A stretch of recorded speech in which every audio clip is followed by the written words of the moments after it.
Hello everyone. In last video we had completed our points of poverty alleviation program and unemployment. Now today we are going to start our new topic, that is proportion of unemployment in India. मतलब कि भारत में बेरोजगारी का प्रमाण कितना है.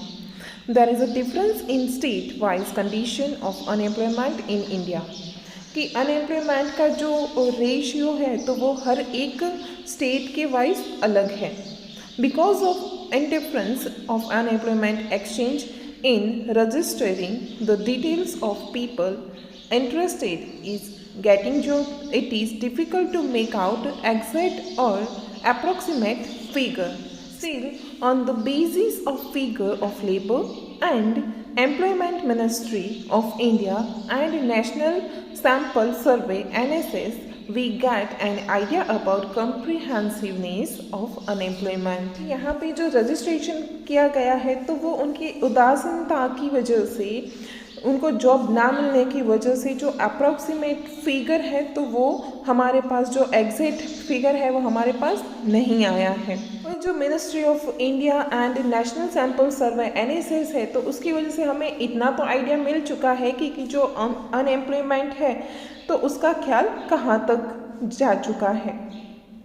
According to census counting of 2011, 116 million people were in search of employment. कि अगर 2011 का जो सेंसेशन काउंटिंग देखे तो उससे पता चलता है कि 116 मिलियन लोग हैं तो वो आज भी जॉब के सर्चिंग में हैं.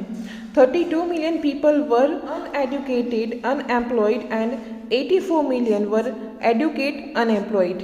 Approximately 4.70 crore people of 15 to 24 age group पर अनएम्प्लॉयड. ये सर्वे के अनुसार जो 32 मिलियन लोग हैं तो वो अनएडुकेटेड हैं, 84 मिलियन है वो एजुकेटेड अनएम्प्लॉय है, और जो 4.17 करोड़ लोग हैं तो ऐसे तो एज ग्रुप के 15 से लेके 24 तक तो इतने लोग तो बेकार घूम रहे हैं. बेकार घूम रहे हैं मतलब कि उन लोगों के पास जॉब नहीं है.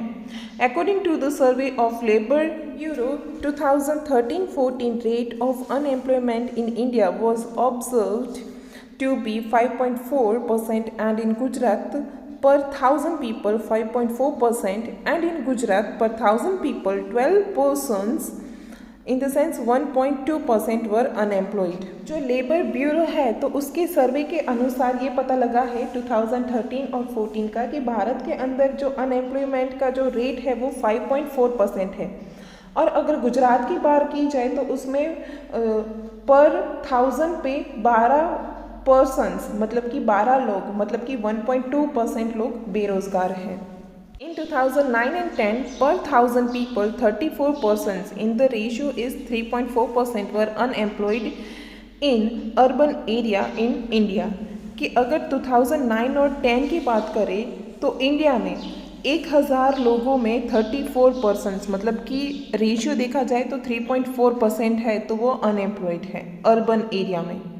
While in rural area 16 people, in the sense 1.6% were unemployed.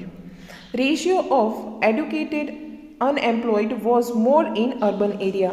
कि अगर हम educated जो unemployed है तो उसका रेशियो देखने जाए तो वो अर्बन एरिया में ज़्यादा है.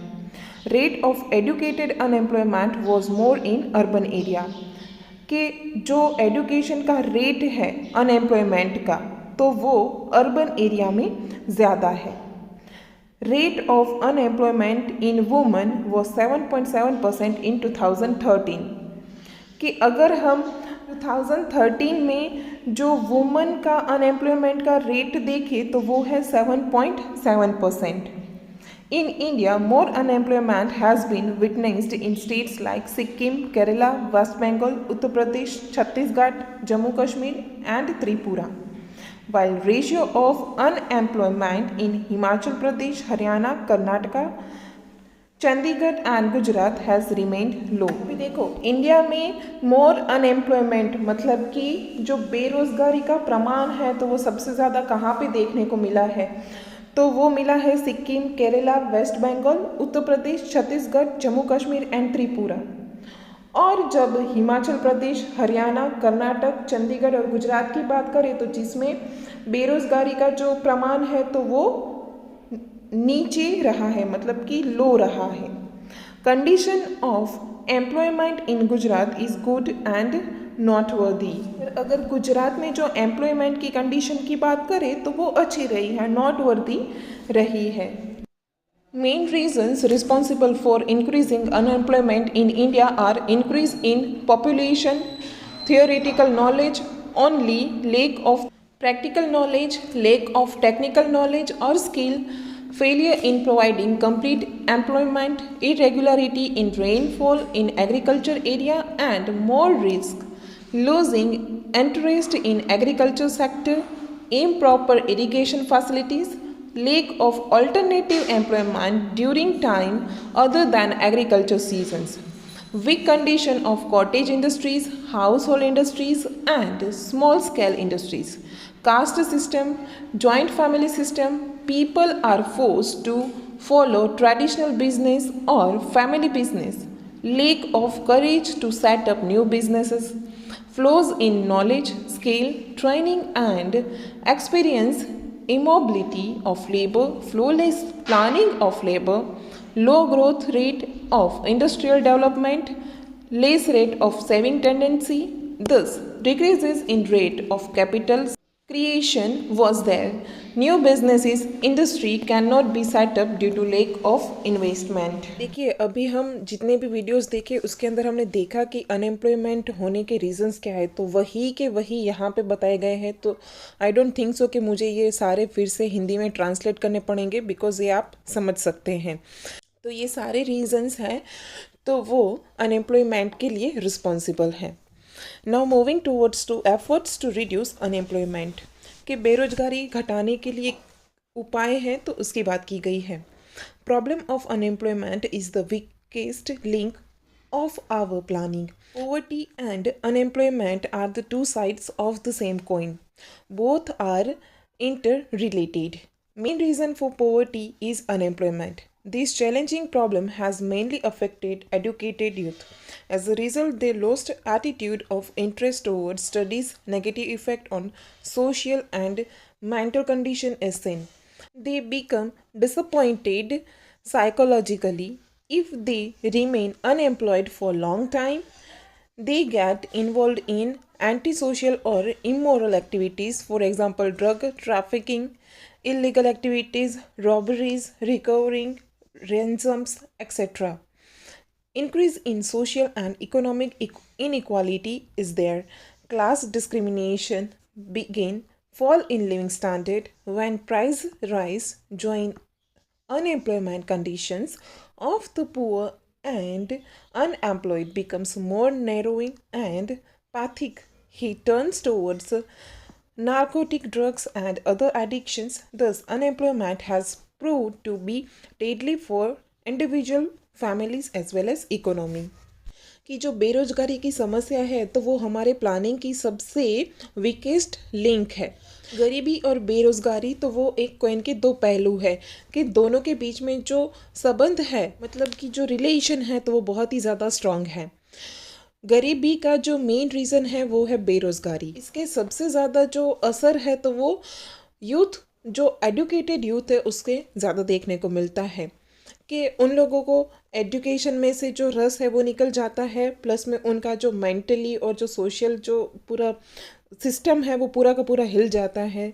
वो डिसअपॉइंट हो जाते हैं और ज़्यादा टाइम तक अगर वो बेरोज़गार रहते हैं तो बाद में उनके ऊपर पूरा नेगेटिव इफ़ेक्ट पड़ता है, जिसकी वजह से वो ड्रग्स लेना शुरू कर देते हैं, इलीगल एक्टिविटीज़ करना शुरू कर देते हैं, रॉबरीज़। तो ये सारी रीजंस हैं अनएम्प्लॉयमेंट के, तो जिसकी वजह से जो इकोनॉमिक इनइक्वालिटी है वो क्रिएट हो जाती है।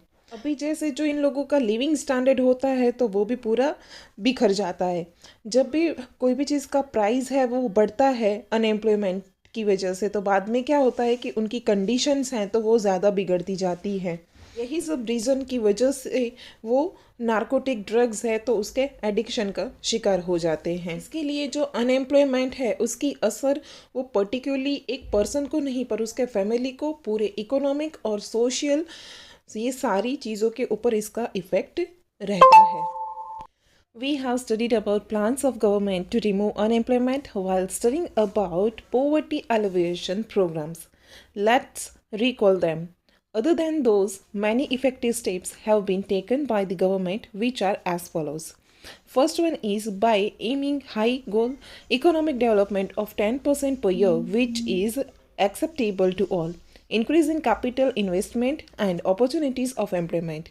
New fields should be opened for fast and balanced economic development along with development in the agriculture sector. Small and household industries, cottage industries, etc. In order to increase employment, government has started giving economic help, education, open training centers through different schemes. जैसे कि भारत की economy है तो उसको fast करने के लिए एक एम रखा गया है, तो वो है 10% पर ईयर. तो उसके एक्सेप्टेबल जितने भी काम हो तो वो करने चाहिए.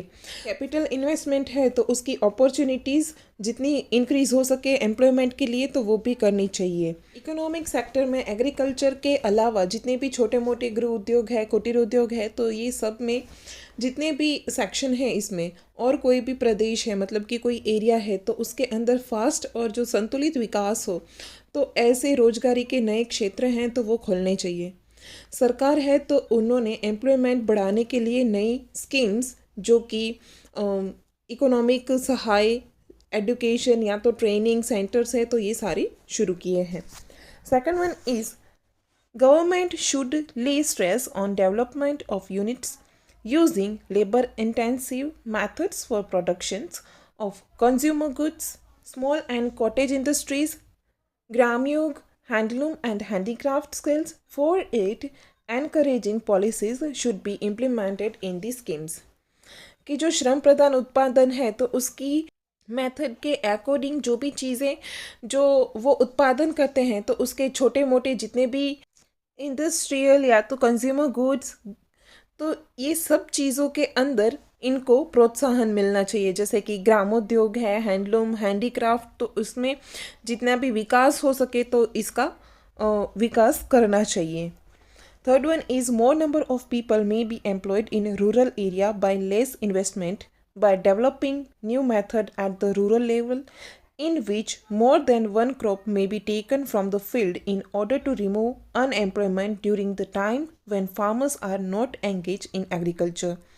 To bring new land under cultivation, arranging water and electricity for every field, small and big irrigation schemes, dam, check dam, ponds, canals, tube wells, activity of constructions of road, activities related to agriculture, poultry, fishery, cattle rearing, dairy industry, program of afforestation. For this planning should be employment oriented. Employment opportunity should be increased in village so that villagers get enough income and working in their own village only. अभी ये topic भी हमने आगे discuss कर लिया है कि जो भी ग्रामीण क्षेत्र मतलब कि रूरल एरिया है तो उसमें एग्रीकल्चर के अलावा जो जिसके समय की बेरोज़गारी है तो उसको घटाने के लिए एक फार्म के अंदर एक से ज़्यादा क्रॉप्स को ग्रो करने की जितने भी स्कीम है तो वो प्रोड्यूस करनी चाहिए. प्लस में उन लोगों को जितनी सुविधाएं मिलनी चाहिए जो यहाँ पे दी गई है तो आपको पता ही चल गया होगा. तो ये सारी स्कीम है तो जिसको और बढ़ावा देना चाहिए ताकि अनएम्प्लॉयमेंट कम हो सके. तो ये सब करने का रीज़न क्या है कि उनको अपॉर्चुनिटीज़ मिले एम्प्लॉयमेंट की, तो वो अपने विलेज के अंदर ही मिले, उनको बाहर जाने की ज़रूरत ही ना पड़े. सो migration toward cities may be reduced and pressure on demand of employment may be decrease, कि जिसकी वजह से जो माइग्रेशन है वो कम हो जाएगा और जो एम्प्लॉयमेंट की डिमांड है तो वो भी कम हो जाएगी. Encouraging plantation, agriculture, organic farming, dry farming and multi-cropping, growing vegetables and fruits. Importance should be given to improvement of quality of education in villages. कि फिर से यही बात आ गई कि उन लोगों को प्लांटेशन करने के लिए एग्रीकल्चर में, बाद में ऑर्गेनिक फार्मिंग है, ड्राई फार्मिंग है, तो ये सब के लिए उन लोगों को मोटिवेट करना चाहिए कि ये वो एग्रीकल्चर से जुड़े रहें. तो उसकी वजह से जितना भी इम्प्रूवमेंट होना चाहिए क्वालिटी के अंदर उसके एजुकेशन को लेके विलेजेस में, तो ये सब करना चाहिए. Fourth one is in order to sustain human development in rural areas, health, education, pure drinking water, nutrition, food, electricity, roads, banking, insurance, internet, improvement in communication and entertainment, water harvesting activities, constructing permanent public property, development of local industries and encouraging them, adopting employment oriented programs should be undertaken। अभी देखो ये जो human development है कि जिसके अंदर ये सारी चीज़ें जो अभी आपको पता चल गया होगा क्योंकि ये चीज़ रिपीट हो रहा है, तो ये प्रोग्राम के अंदर ये सारी चीज़ें इन्वॉल्व हो जाती हैं। Qualitative life of rural people as well as result oriented improvement has been main objective कि ये सबका मेन ऑब्जेक्टिव क्या है, तो ये इनकी जो क्वालिटी है लाइफ की तो वो चेंज हो जाए रूरल पीपल की, और जितने भी इम्प्रूवमेंट इनको मिले तो इतना है उनका मोटो है। Fifth one is in order to decrease educated unemployment and unemployment among youth, skill should be develop and employment should be provided as per the qualification. Such type of business oriented or technical education policy should be adopted which produce skilled artisans. Curriculum of school and college should be such that it satisfy the requirement of local industries. Such type of effort should be made by providing education and training to the youth. Special skills may be developed in them. Quality improves along with production, employment increases in income and improvement in living standard. They should be given assurance that they keep on getting employment. अभी देखो जो rural area है तो उसके अंदर human development है तो वो टिका रहे, उसकी वजह से आरोग्य, एजुकेशन, पीने का अच्छा पानी, बाद में उनको न्यूट्रियस फूड, इलेक्ट्रिसिटी, बैंकिंग, बीमा या तो फिर रोड्स, इंटरनेट, ये एंटरटेनमेंट, ये सारी चीज़ें उन लोगों को अच्छे से मिले तो उसकी वजह से जितने भी उन लोगों के स्थानिक उद्योग है उसका डेवलपमेंट हो, उसको प्रोत्साहन मिलता रहे, ऐसे कार्यक्रम करने चाहिए। तो जितने भी रूरल लोग हैं तो उनका जीवन है तो वो इम्प्रूव हो जाए, तो अगर उन लोगों के अंदर एम्प्लॉयमेंट आएगा तो उनको इनकम मिलेगा, इनकम इंक्रीज होगा, तो जिसकी वजह से ये पूरा जो मोटो है तो वो लिविंग स्टैंडर्ड का तो उनका बना रहेगा।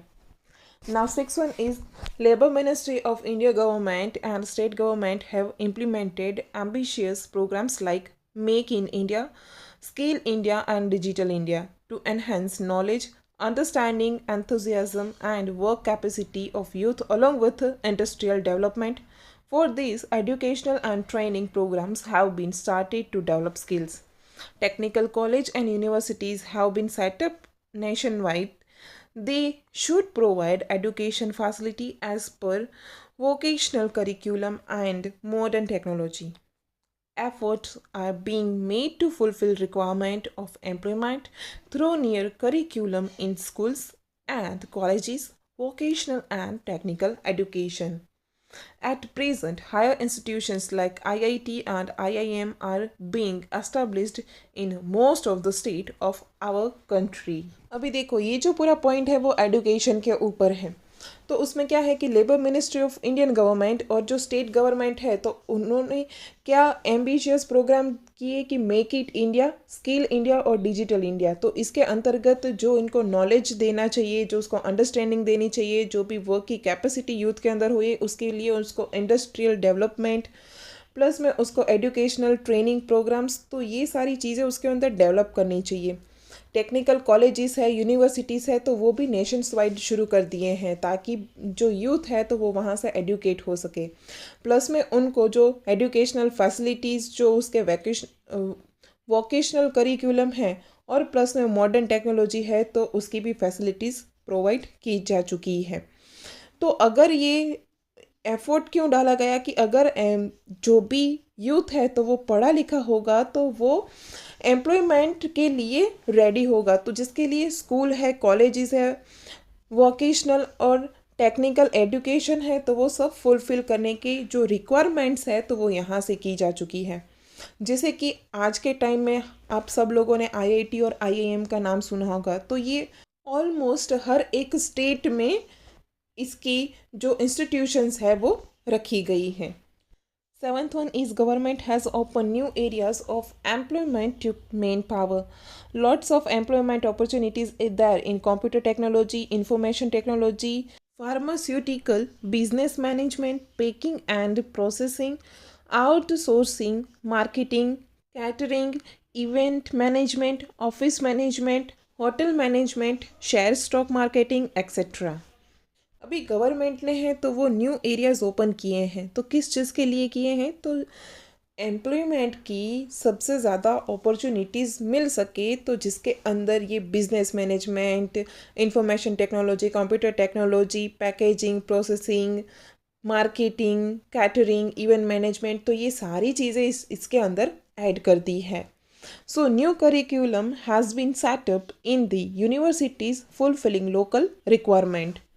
Accordingly, curriculum of education, training and teaching has been changed so that it may fulfill the requirement of job in future. तो ये जो सेक्शन है तो उसके लिए जो लोकल ज़रूरियातें हैं तो उसके लिए नए जो सिलेबस हैं, जो अभ्यासक्रम है, तो वो यूनिवर्सिटी के अंदर ऐड करने में आए हैं। तो उसके अनुरूप जितना भी एजुकेशन है, उनको तालीम है, तो ये संस्था के द्वारा चेंज करने में आया है। At the end of acquiring education, short-term diploma or certificate courses have been started to fulfill the need of manpower, like course in spinning, weaving, tanning, plumbing, radio, TV, fridge, mobile, AC repairing. अभी इन सब के लिए वो job कर सके तो वो अपने प्रेजेंट में और फ्यूचर में जितनी भी ज़रूरियात है तो उसको कर सकते हैं। प्लस में जो उनकी जो श्रम शक्ति है तो उसकी अनुरूप उनको जो एजुकेशन है तो वो दिया जाता है, तो जिसके अंदर जो स्मॉल टाइम का डिप्लोमा हो या तो सर्टिफिकेट कोर्स हो, तो जिसके अंदर ये लोग स्पाइनिंग है, weaving, plumbing, radio, TV, fridge, mobile, AC repairing, तो ये सारे काम है तो वो कर सकते हैं। As a result of revolution in the field of automobile, electronics, computer science, genetic science, aerospace, robot making, new courses have been started in order to produce skilled artisans, engineers and technicians. कि जैसे आज के time में बात करें तो जो revolution आया है साइंस के अंदर, तो ये सारी चीज़ों के अंदर वो अपना रस, मतलब कि अपनी जो स्किल है वो दिखा सके और जो उनको टेक्निक्स है वो आ सके, तो ये कोर्स भी इसके अंदर इंक्लूड करने में आए हैं।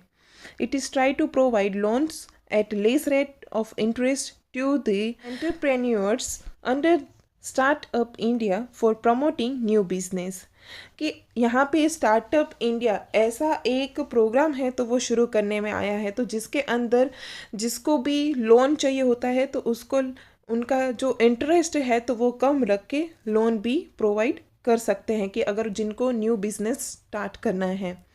Mutual coordination has become possible because of cooperation between local industries and training institutes, so that as per local requirement, supply of labor could be made for generating employment, and in place of white collar job, self-employment should be fostered with government's economic help। कि अभी देखो यहाँ पे जो coordination हो रहा है, जो कोऑपरेशन हो रहा है लोकल इंडस्ट्रीज़ और ट्रेनिंग इंस्टीट्यूट उन दोनों के बीच में, तो जिसकी वजह से जो लेबर का जो रिक्वायरमेंट है तो वो भी कंप्लीट कर सकते हैं, जिसकी वजह से जो रोजगारी है तो उसकी नई तक है तो वो भी मिल सकती है, जिसकी वजह से वाइट कॉलर जॉब के बदले जो गवर्नमेंट की ओर से इकोनॉमिक सहाय मिलती है तो वो भी कंप्लीट हो जाती है। उसके अंदर जितना भी उन लोगों का एजुकेशन के लिए जो खर्चा होता है तो वो भी कम हो जाता है और उनका जो एटमॉस्फेयर है तो वो सबसे अच्छा बन जाता है। So for these purpose, such as an environment and proper and strong structure should be created that educational courses and educational expense become cheaper and admissions becomes easy. It is necessary that new business industry should be set up for industrial growth and generating of new employment opportunities. Investment is essential along with the development of skill cooperation to increase Entrepreneurship among youth. In order to promote opportunities of self-employment, government has started many plans for providing of financial help at low rate of interest for small investments for various purposes to purchase implements, small margin, raw material or office furniture initially, along with the help of selling produced goods. Efforts have been started to provide technical and commercial knowledge, managerial skills, help with the efforts of banks, economical help of financial institute, economicals easy loan facility, local businessmen and welfare organization women have been provided self-employment by setting up household industries, thus coming out of the traditional businesses, a new form of members of family was prepared which expanded the horizon of new business and industrial sector.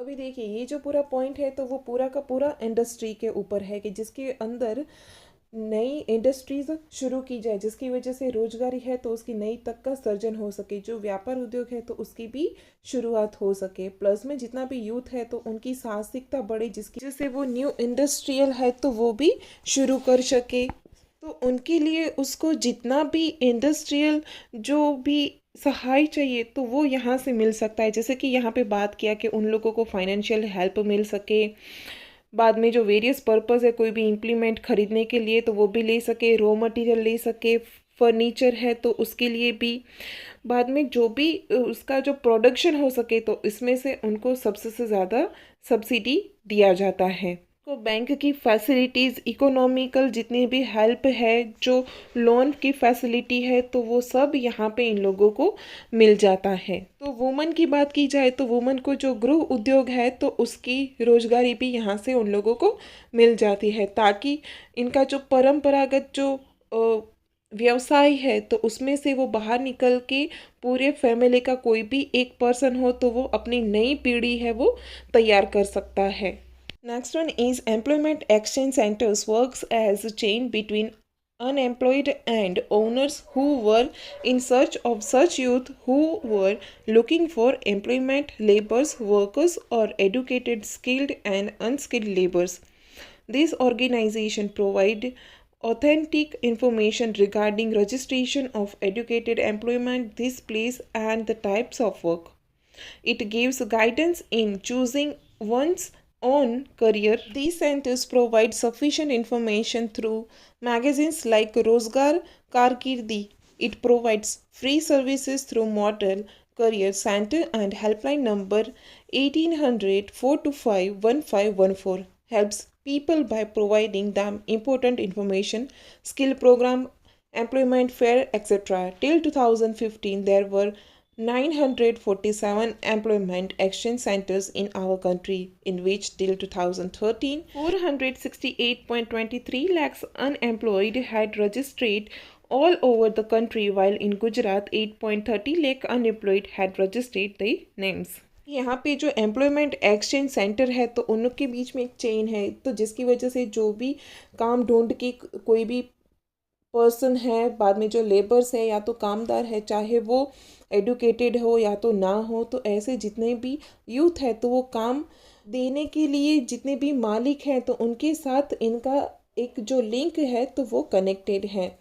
इसके लिए ये संस्था है तो वो जितने भी educated जो अनएम्प्लॉय है तो उसके भी रजिस्ट्रेशन करती है, प्लस में जहाँ पे वो काम करने की जगह है तो ऐसे जितनी भी इंफॉर्मेशन है तो वो देती है। अपना जो करियर है तो उसकी पसंदगी के लिए जो मार्गदर्शन है तो वो भी प्रोवाइड होता है। तो ये केंद्र के द्वारा जो रोजगार कारकिर्दी है तो वैसे मैगजीन्स है तो वो रोजगारी की तक है तो उसकी इंफॉर्मेशन भी यहाँ से मिल जाती है।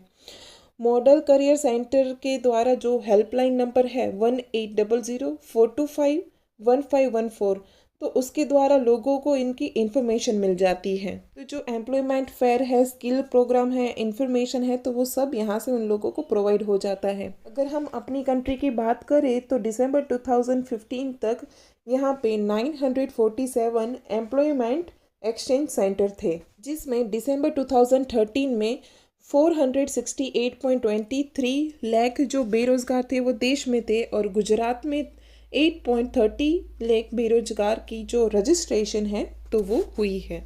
Now talking about world labour market, when change of labors is there among nation of the world, it is called world labor market। कि विश्व श्रम बाजार किसे कहेंगे, तो कि विश्व के जितने भी देश हैं तो उसमें खुद के जो श्रमिक है उसका आदान प्रदान करते हैं, तो उसको विश्व श्रम बाजार मतलब कि वर्ल्ड लेबर मार्केट कहते हैं। When laborers migrate from one country to another for employment, business, training or higher education is called movement of labor at international level। जब भी कोई लेबर है तो वो माइग्रेट करता है एक कंट्री से दूसरी कंट्री में, चाहे वो एम्प्लॉयमेंट के लिए हो, बिजनेस के लिए, ट्रेनिंग और एजुकेशन के लिए हो, तो उसको movement of labour at international level कहा जाता है। Workout of brain power for educational knowledge, higher technical knowledge and skill development in search of more income, more facility, better job is brain drain और migration at the international level। उनका जो education knowledge है, उनका जो technical ज्ञान है या तो उच्च ज्ञान है, तो उसकी कौशल्य की प्राप्ति के लिए वो दूसरे देश में ज़्यादा इनकम के लिए, ज़्यादा फैसिलिटी के लिए या तो अच्छी जॉब के लिए वो निकलते हैं। तो उनका जो अपनी खुद की बुद्धि है तो वो अपना धन है, मतलब कि अपनी ही एक संपत्ति है, तो उसका ब्रेन ड्रेन करके वो इंटरनेशनल पे माइग्रेशन करते हैं। Because of increasing social status recently country wise mobility of labor become popular in a noteworthy manner as a result of migration to other countries or due to permanent settlement of intelligent and talented people who have spent lot of money on them, facing a great flow of personalities having talent and intelligence, technical knowledge and scientific attitude. कि अभी जैसे social status का trend चल रहा है तो सबको दिखाने के लिए भी क्या करते हैं कि लोग विदेश में जाके रहते हैं, तो वो एक आकर्षण का केंद्र बन चुका है। तो जहाँ पे जितने भी प्रभावशाली व्यक्ति है या तो जिस नॉलेजेबल पर्सन्स है तो वो विदेश में जाके वहाँ पे स्थायी होने का अगर उन लोगों ने सोच लिया है, तो हमारे देश के जितना भी जो इंटेलिजेंस पीपल होने चाहिए, जो टेक्निकल ज्ञान होना चाहिए या तो जिसके पास साइंटिफिक एटीट्यूड होना चाहिए, तो हमारे देश में वो चीज़ की कमी रहती है। As a result of globalization and liberalization a new situation has started arising in our economic. जो अभी ग्लोबलाइजेशन और लिबराइजेशन है तो उसकी वजह से हमारी इकोनॉमी के अंदर एक नई सिचुएशन क्रिएट हुई है। In the present time demand for people having knowledge and skill in information technology, communication technology, biotechnology, computer और मेडिकल हैज़ इंक्रीज्ड। कि अभी हम प्रेजेंट टाइम की बात करें तो उसमें ये जितने भी साइंस के रिलेटेड टेक्नोलॉजी, बायोटेक्नोलॉजी, कंप्यूटर है, मेडिकल है, तो ये सब की मांग है वो अभी बढ़ चुकी है। Many countries are appointing such people who have special qualification and skill as trained expert labours and experts. कि अभी हर एक कंट्री के अंदर है तो ऐसे पीपल के जिसके अंदर ऐसे स्पेशल क्वालिफिकेशन है, ऐसी स्किल्स है, तो उसको वो ज़्यादा चूज़ करती है, उसको ज़्यादा अपॉइंट करती है। They adopt attractive tactic and practices with high perks। मतलब कि उनको अट्रैक्ट करने के लिए वो नई नई युक्ति प्रयुक्ति या तो रीत रस्में हैं तो वो अपनाते हैं। Industrial firms send their employees to foreign countries to obtain required qualification, knowledge and skill so that they may survive the competition। अभी जैसे कि ये कंपटीशन का ज़माना चल रहा है तो अपने जितने भी एम्प्लॉय है तो उनकी लायकात के लिए, उनके ज्ञान के लिए, उनका कौशल्य प्राप्त हो उसके लिए हर एक कर्मचारी है तो उसको तालीम देने के लिए वो विदेश में भेजते हैं। This is a part of international migration. कि ये एक इंटरनेशनल माइग्रेशन का पार्ट है। Like countries receives foreign exchange as a part of her income due to migration of people to foreign countries for jobs. Because of the flow of foreign money into our country, in this way problems for foreign exchange is solved to certain extent. ये जैसे ही विदेश में अगर हम job के लिए जाते हैं तो जिसकी वजह से देश विदेश में जो भी मनी है तो वो इनकम बढ़ जाता है, तो जिसकी वजह से जो विदेशी धन है मतलब कि तो वो हमें एक इनकम के तौर पे प्राप्त होता है। तो ये जो फॉरेन मनी हमारी कंट्री में आता है तो उसकी वजह से जो हमारा फॉरेन एक्सचेंज का थोड़ा भी जो प्रॉब्लम है तो वो सॉल्व होता है। So today we had talk about proportion of unemployment in India, efforts to reduce unemployment and world labor market. So here we are completing our chapter 17. Thank you.